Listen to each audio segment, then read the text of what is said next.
Bago pa tayo magdasal, alam na ng Diyos ang ating mga pangangailangan. Subalit kailangan pa rin nating magdasal na may kababaang loob at pagtitiwala sa Kanya.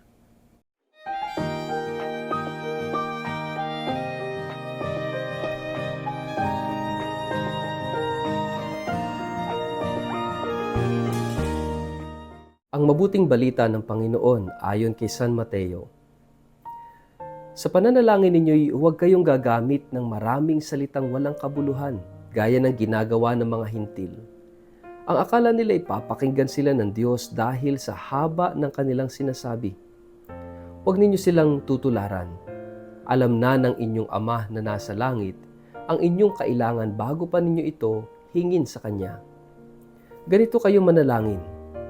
Ama naming nasa langit, sambahin nawa ang iyong pangalan. Dumating nawa ang iyong kaharian. Masunod nawa ang iyong kalooban dito sa lupa tulad ng sa langit.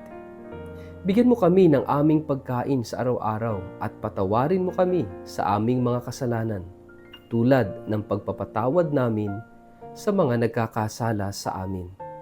At huwag mo kaming hayaang matukso, kundi iligtas mo kami sa masama. Sapagkat iyo ang kaharian at ang kapangyarihan at ang kaluwalhatian magpakailanman. Sapagkat kung pinapatawad ninyo ang mga nagkakasala sa inyo, patatawarin din kayo ng inyong Ama na nasa langit. Ngunit kung hindi ninyo pinapatawad ang inyong kapwa, hindi rin patatawarin ng inyong Ama ang inyong mga kasalanan. Ang mabuting balita ng Panginoon. Word of the day, hear what God has to say. Mapagpalang araw po sa inyong lahat. Kumusta po kayo? Ang ating pong word of the day ay prayer. Bago po tayo magpalalim sa ating pong reflection sa araw na ito, kayo po'y muli kong inaanyayahan na huwag kakalimutan mag-like, follow at subscribe sa ating pong Facebook page at YouTube channel na Word of the Day. At ganun din po, pakishare ang video ito sa inyong kapamilya, kamag-anak, kaibigan, mga kakilala sa social media para sama-sama tayo sa pagiging media evangelizers at online missionaries na nagpapalaganap ng salita ng Diyos sa mundo ng social media. At kung kayo po'y nakikinig ng Word of the Day sa pamamagitan ng Radio Maria, mapagpalang pakikinig po sa inyong lahat. Mga kapatid, ikaw ba'y madasaling tao? Paano ka ba magdasal? Ano ba yung laman ng iyong dasal? Saan ka ba nagdadasal? Para kanino ka ba nagdarasal?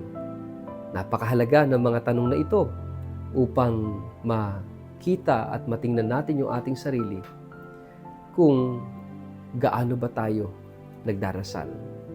Ito yung tema ng ating gospel sa araw na ito. It's about prayer. At sinasabi sa atin ng ating Panginoong Jesus na huwag tayong maging katulad ng mga pagano. They mumble words. They mumble meaningless words. And take note, dito tayo kinikriticize ng mga born again, kinikriticize ng ibang mga relihiyon, kinikriticize ng ibang paniniwala, na tayo raw, mga Katoliko, ay paulit-ulit sa ating mga dasal. At masama daw yun. At ito madalas ang kinukote na gospel verse para i-atake sa atin, especially when we pray the rosary, when we pray novena prayers, na ito'y paulit-ulit. Ang sinasabi rito sa gospel ay mga meaningless words, mga salitang wala namang laman, wala namang kabuluhan. Yung ating dasal na Ama namin, Aba Ginoong Maria, Luwalhati, they are not meaningless phrases or words or prayers, because they are meaningful prayers. Yung Our Father, si Jesus mismo ang nagturo. Yung Aba Ginoong Maria are phrases from the Bible. And the Gloria is the prayer of the Church honoring the Holy Trinity, the Father, the Son, and the Holy Spirit. So what is wrong with repeating all these prayers? Walang problema doon. Hindi iyon ang tinutukoy ng sinasabi sa ating gospel.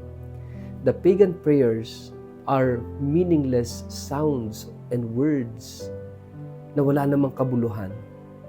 na katulad ng karanasan ng isang propeta, Prophet Elijah, yung mga prophet ni Baal na halos maghapong nagdasal ng pagtawag kay Baal pero walang nangyari. Pero yung prayers natin is not actually like a prayer of the prophets of Baal, kundi ito'y mga dasal na galing mismo sa banal na kasulatan. These are biblical prayers. The Our Father, the Hail Mary, at yung Gloria is the prayer of the church that is also rooted in the scripture. Mga kapatid, let us change the topic from there to what is really a prayer is all about. Ang panalangin, always remember, is communication. Communication that builds relationships. Hindi pag nagdadasal tayo, lahat ng iniisip natin, yung mga gusto nating hilingin sa Diyos. Bago yun, you have to understand ano ba talaga ang pananalangin. Ano ba talaga ang dasal? Mga kapatid, ang dasal ay relasyon. Hindi lang basta paghingi.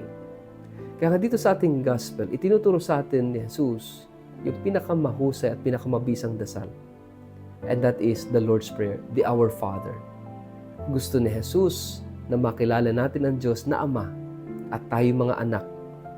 So there is already a relationship. Sa pamamagitan ni Jesus, binuo niya yung relasyon, yung ugnayan natin sa Diyos bilang Ama natin at tayo kanyang mga anak. At yan ay sa pamamagitan ni Jesus at sa kapangyarihan ng Espiritu Santo.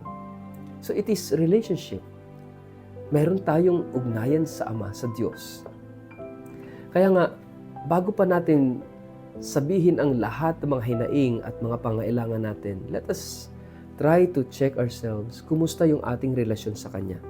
Parang magkaibigan o parang isang pamilya, kapag lumapit ka sa isang malapit sa puso mo, hindi ka pa nakapagsalita, alam niya na may pangangailangan ka. Baka nga hindi ka pa tapos magsalita, sabihin niya na sa'yo, ano bang kailangan mo? Diretsahin mo na. Narito ako para tumulong sa'yo kung ano yung kaya ko. Ganun kapag ka may malalim na relasyon. Pero kapag wala kang malalim na relasyon, kapag hindi kayo close ng taong gusto mong lapitan, baka maramdaman niya na, ay naku, may pangangailangan na naman to. At maramdaman mo rin na, naku, parang umiiwas na to. Kasi wala namang malalim na relasyon. Pero kapag tayo nagdasal, ibig sabihin, dapat meron kang malalim na relasyon sa Kanya. Kaya nga itinuturo sa atin ni Jesus, no? Ama namin, sumasalangit ka. Bago pa tayo magkaroon ng recitation ng ating mga pangangailangan, give us this day our daily bread, at kung ano pa mga hinihingi natin sa Kanya, we already recognized na ang Diyos ay ating Ama, tayo Kanyang mga anak. At kung ganun ang relasyon, meron bang mabuting ama na pababayaan ang kanyang mga anak? Of course, wala.